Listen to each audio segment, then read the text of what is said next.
Hey everyone, welcome back. Thank you again for tuning back in. I'm a little sick. I'm trying to make this video as short as possible with the amount of updates that I've done to kind of better my situation. So shout out to Russell and Mr. Blade for checking out my last video and commenting. I appreciate it. I appreciate the input. I actually ended up taking out the personal loan, just like Mr. Blade had mentioned. It was kind of funny with our new bank account that me and the lady share. I kept seeing like a lot of advertisements when I logged in, checked balances and stuff like that. And it was kind of interesting because one of them, most of them were just credit cards, but one of them actually popped up as a personal loan, and it said that we are pre-approved for 10K at a rate of 9.99% or something like that. And I kept ignoring it. And then one day I went in there and it was still there. And I was like, you know what? I'm gonna see what it's all about. I'm just kind of curious because my interest rate is so high on my credit card. It's at 19.34%. And that's down over the course of the last 2 years. It's gone down because of good payments and more payments to the balance. But it's still struggling to get that balance down. But anyways, so I filled out the first couple of steps of the personal loan process, but I didn't complete it all. I just wanted to see what the interest rate would be. And furthermore, you have to submit certain stuff. They have to run your credit, and then they get back to you and give you an APR. So I kind of paused there. A couple days later, I got a call from one of the bankers telling me, "Hey, we saw your initial steps. If you still want to go through with it, please do, so we can give you, the details of the loan." So I ended up doing it, and I got approved right away. It was super fast. It was nuts how fast they can just add money into your account. I think it took a total of 1.5 days. I got pre-approved. The check on my credit it was immediate. I'm talking about because I had my email and my bank account open, and it notified me that my credit was ran, so it was instant. And what I did was initially I wanted to do the 10 grand, and then I was thinking, okay, well, my balance at the time was 13. I asked for 12. I was thinking that they're not gonna approve me if I ask for more than what they were offering. So I did it, 12 grand. Right away it got approved. Put me on a payment for just under $300 per month, starting next month in April.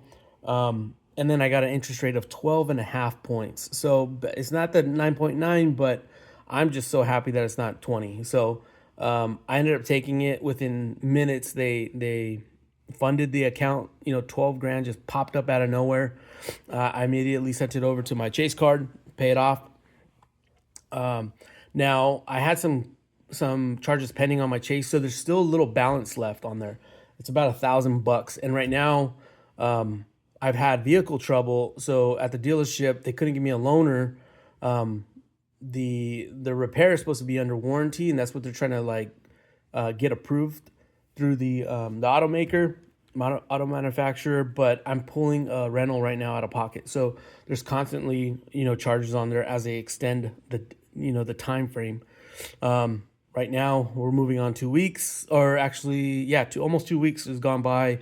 Still no word of what's going to happen, or what they're going to replace. So I'm still putting stuff on I'm still charging on my credit card, those kind of things, because I don't want to pay out of pocket. That's going to get reimbursed. I'm hoping that it's going to get reimbursed if all goes well. But so there's still a slight balance on that card. So again, thank you, Mr. Blade. He said that he did it. It can do it for me. I did it. I took that advice. Little signs I had seen those little advertisements previously, and I was thinking, oh no, you don't do that. But I actually went through with it, and so far so good. So I appreciate that feedback. S&P, from my last video, I was checking it right now, 5,800 points.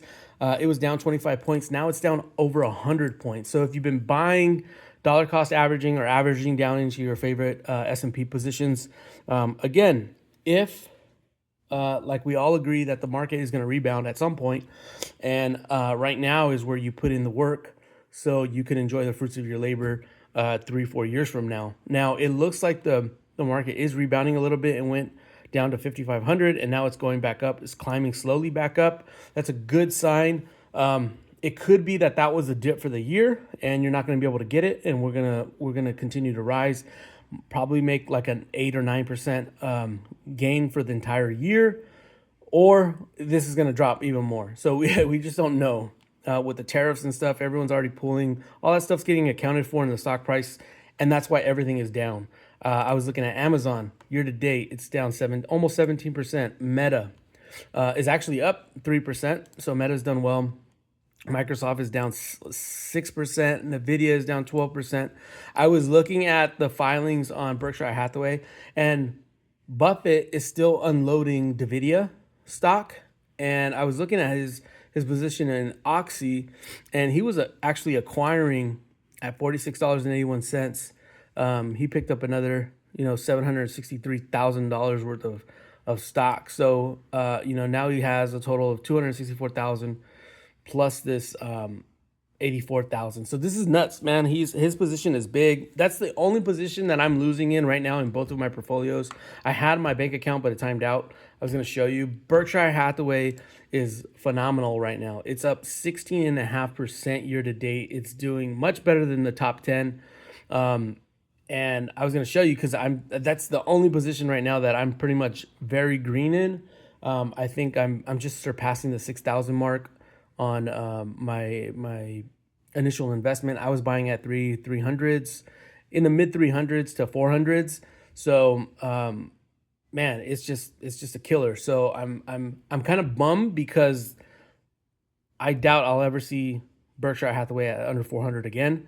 And that's what kind of sucks, because that's what I've learned so much, and why it's so important to buy heavy all at once when you get something that's working. So to me, I don't think this is just going to react. I feel like this is going to be the same performance as like what Berkshire Hathaway A did. So at the time, if back in 82, you could have bought a share for 810. Now it's, more than $500,000 each share. And I feel like Buffett might have opened up Berkshire Hathaway B to make everyone millionaires. I think that it's in his, I just, for some reason, I believe that. I believe that they opened up Berkshire Hathaway Class B stock, and he said, you know what, if you guys missed out on A, here's your second opportunity to become a millionaire. And if you buy heavy in the beginning, if you bought it 5 years ago at under $200, I mean, within 5 years, you've already made double your money back. So I think that this line is just going to continue. Yeah, there's a drop right here from 351 down to 261. So it was almost $100. I don't think we'll ever see a drop like that ever again. There was a point, I think I was buying, let me see. I was buying at the 330 mark. I bought in this dip right here. It's crazy to see it, how much it's grown. So again, Berkshire Hathaway, I always recommend to everyone. I know it's kind of risky as opposed to buying an S&P 500 and diversifying your situation, but I think that it's just a solid play. That's why my kid got 20 shares. I got 36 shares. I'm on the road to 100. I want to get 100 shares after I get out of debt. That's a major goal of mine. Also for my kid. So we'll see what that happens.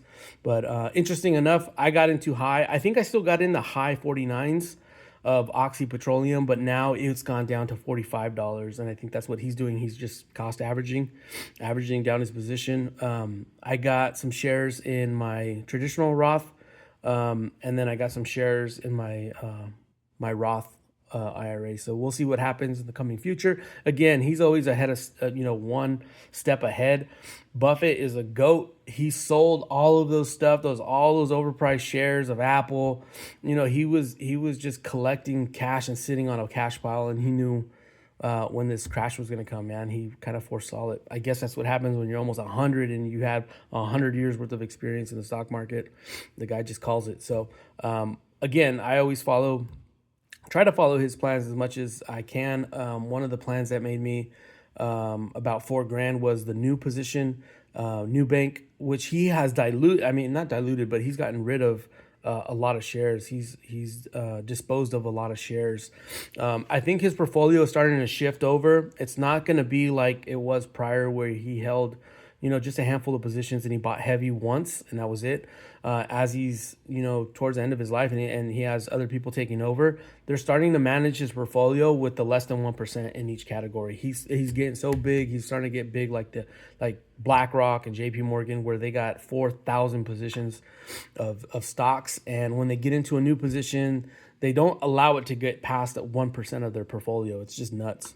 But that's what I'm starting to see. I'm starting to see those shifts. So we're still going to continue to buy. I mean, I got 50 shares in my traditional, and then I got another 45 in my Roth.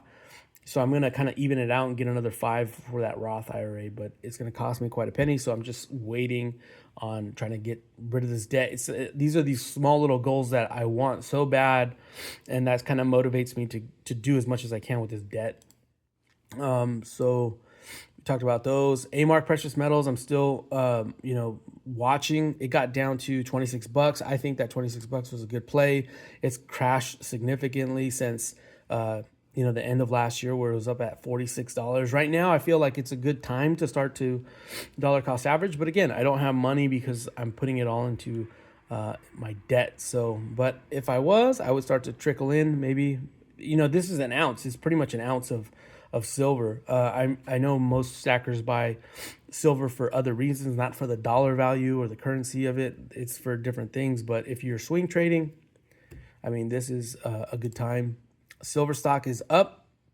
The Silver Trust is up 11%. Silver, paper silver is still performing very well since last year, up 32% from a year from now back.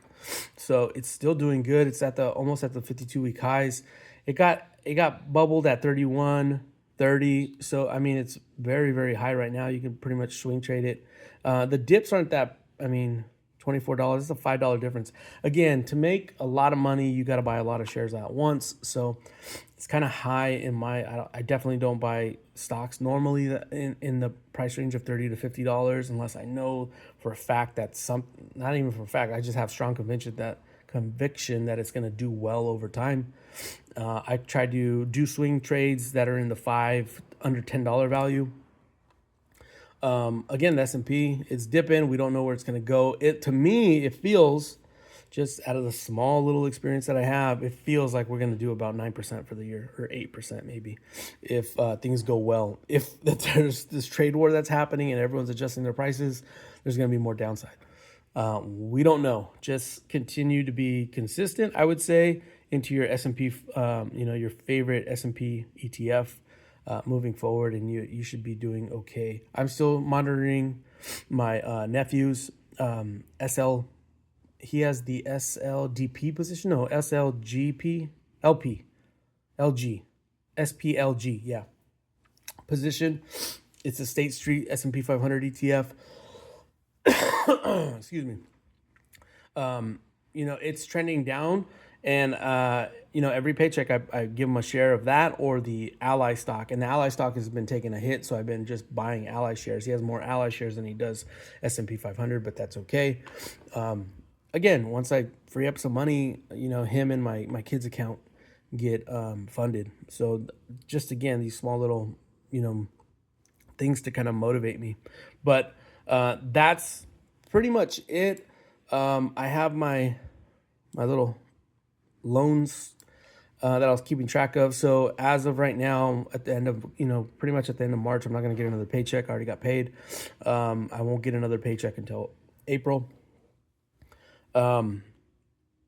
Here's the thing. So I evened them all out. They're at $1597.35 for 7 loans. And then we got loan number 5. This is the goal that I always wanted. I always wanted to have it all even. So now I know exactly how much interest is producing on each loan. And then we're going to try to kill as much of this loan number 5 as we can moving forward. The Chase, right now, the balance shows $1,200. Again, that's because of these rental fees that I'm paying.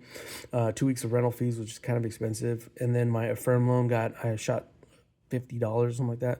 Can't remember. Almost $100. So $850 is the balance right now with 65 cents. And then the credit union personal loan is at $12,000. Our first payment is going to be due in late April, and I'm hoping that this will get cleared, and then I can start to tackle this one with the lower interest rate. It's going to save me a lot of money over the course of this year alone, because we dropped our credit card our interest rate from 19.34% down to 12.5%. It's 12.49%. So that's it. I think that the way I feel right now, that I'm still motivated. I'm kind of scared for future income. What's going to happen with my job?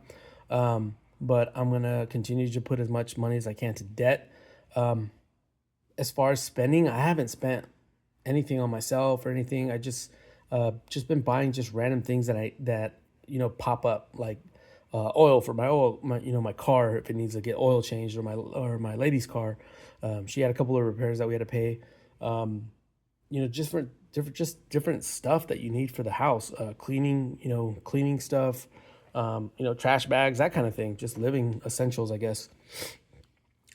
So I feel like once I pay all of this off, that I will buy something, probably a motorcycle or something, I don't know, to get back in debt, but also just to kind of, reward myself. We'll see what it is. It might be something big, it might be something small, who knows?